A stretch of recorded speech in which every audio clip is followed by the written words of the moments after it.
नमस्कार दोस्तों, स्वागत है सभी का हमारे यूट्यूब चैनल रत्नाकर क्लासेस में।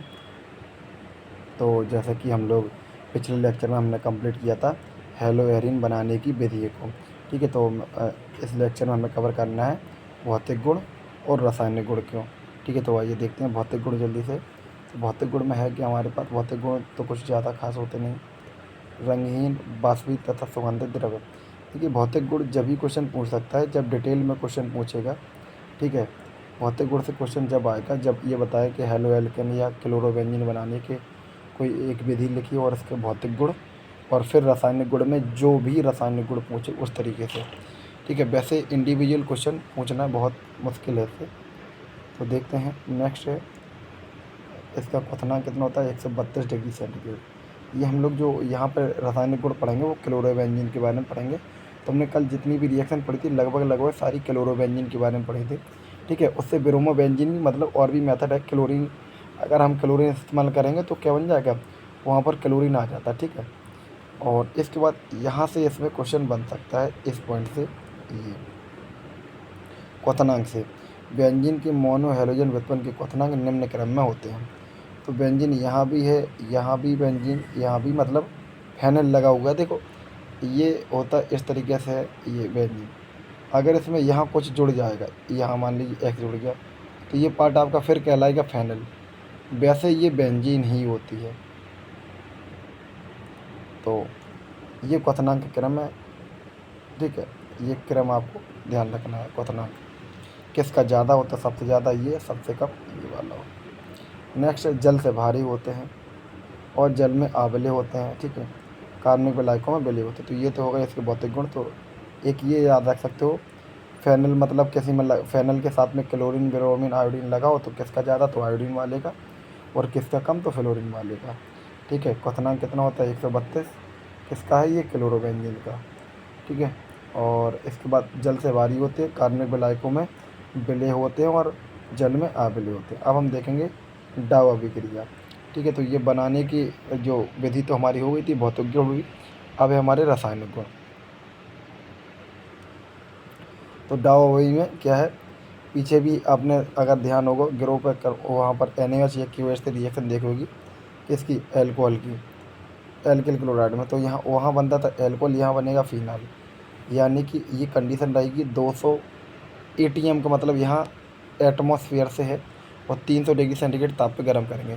तो ये रिएक्शन बहुत आसानी से इस तरीके से भी हो सकती है कि क्लोरीन के ऊपर माइनस, यहाँ प्लस, मतलब प्लस माइनस से हो सकती है रिएक्शन।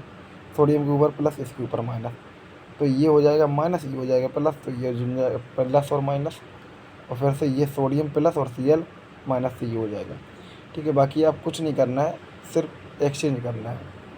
इसके साथ में OH दे देंगे और इसके साथ में Cl दे देंगे आप। ठीक है, इस तरीके से रिएक्शन कंप्लीट हो जाएगी। अमोनिया के साथ क्रिया देखिए क्या है, अमोनिया के साथ क्रिया करके बनेगा एनिलीन।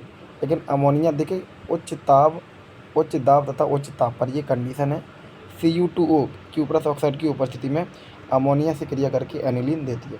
तो ये फार्मूला होता है अमोनिया का, तो आप ध्यान रखना। और ये हो जाएगा क्यूप्रस ऑक्साइड। इससे जब क्रिया करेगा तो क्या बनाएगा, ये क्लोरोबेंजीन बना लेगा आपका एनिलीन। ये फार्मूला होता है एनिलीन का, तो आप ध्यान रखना। तो आपको नाम भी बता दे रहा है, ये जो एनिलीन लिखा है इसका फार्मूला होता है ये। इसके बाद बनेगा हमारा ये क्यूप्रस क्लोराइड और H2O। ठीक है, नेक्स्ट है, देखिए कि यहाँ पर नेक्स्ट रिएक्शन है KNH2 NaNH2 में सेम रिएक्शन इसी तरह होगी। एनिलीन बन जाएगा, बस K के साथ में Cl निकल जाएगा, ये Na के साथ में Cl। देखते हैं जल्दी से, देखेंगे आप यहाँ पर क्या बन गया, अमोनिया NaNH2, तो Na के साथ में क्या चला गया, Cl चला गया, और बाकी यहाँ बनेगा क्या, एनिलीन ही बनेगी। क्यूप्रा साइनाइड में, क्यूप्रा साइनाइड बस CN दे दो आप किसके पास, इसके पास, तो फेनिल साइनाइड बन जाएगा और CuCl2 बनेगा आपका। नेक्स्ट है Mg के साथ क्रिया, तो बनाएगा आपका ग्रेगनार्ड अभिकर्मक। ठीक है, तो देखें यहाँ पे क्या होगा, बस ये बीच में आपको पुट करना है, C6H5 MgCl हो जाएगा। तो ये भी आपका ग्रेगनार्ड अभिकर्मक। पीछे आपको RMgX पढ़ाया था, वो भी आपका ग्रेगनार्ड अभिकर्मक। R की जगह CH3 C2H5 C3H7 यानी कि एल्किल ग्रुप रहेगा। और ग्रेगनार्ड में हमारा क्या रहेगा, यहाँ पर ग्रेगनार्ड में यानी कि अगर हेलो एरिन में देखेंगे तो C6H5 हो जाएगा आपका। नेक्स्ट है फिटिंग अभिक्रिया। तो फिटिंग अभिक्रिया देखेंगे, फिटिंग अभिक्रिया पीछे वाली बुर्ज अभिक्रिया की सेम रिएक्शन है। देखेंगे यहाँ पर शुष्क ईथर की उपस्थिति में वहाँ पर भी होती है। सोडियम धातु के साथ गर्म करने पर क्लोरोबेंजीन डाइफेनल देखा है। देखिए डाइफेनल होता क्या है, तो अगर आप देखेंगे डाइफेनल जो आपको लास्ट टाइम फेनल बताया था इस तरीके से, इतना अगर यहाँ कुछ जुड़ा होगा तो इतने पार्ट को हम बोलेंगे फेनल। तो यही पार्ट ये 2 बार जुड़ गया, बस इसको हमने इस तरीके से लिख दिया, क्योंकि अगर इस तरीके से लिखते तो जगह ज़्यादा जाती, यहाँ पर इतने में कवर होता, तो एक यहाँ पर हो जाता, दूसरे के लिए इतनी जगह चाहिए थी, इस वजह से इसको हमने पोजीशन चेंज करके लिखा है। ठीक है, बाकी और कोई रीज़न नहीं है। आप इस तरीके से देखेंगे बुक में भी आपको ऐसे ही मिलेगा। ये हो गई आपकी क्लोरोबेंजीन 2 का गुणा, मतलब क्लोरोबेंजीन 2 है आपके, तभी तो 2 फेनल मिलेंगे आपको, एक ये वाला एक ये वाला। और Na किसके साथ क्रिया करेगा, Na कर लेगा सोडियम के साथ क्रिया, तो बना लेगा आपका NaCl। ठीक है, तो अब कुछ रिएक्शन और बची हैं 2-3, तो उसको देख लेते हैं हम।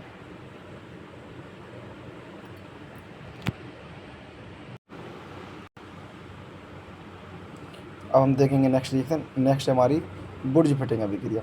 बुर्ज फिटिंग में कंडीशन क्या रहती है, शुष्क ईथर की उपस्थिति में एल्किल हैलाइड यानी कि CH3Cl व सोडियम के साथ गर्म करने पर क्लोरोबेंजीन क्या देती है, टॉलुइन देती है। तो ये आपको ध्यान रखना है। ये हो गई हमारी क्लोरोबेंजीन।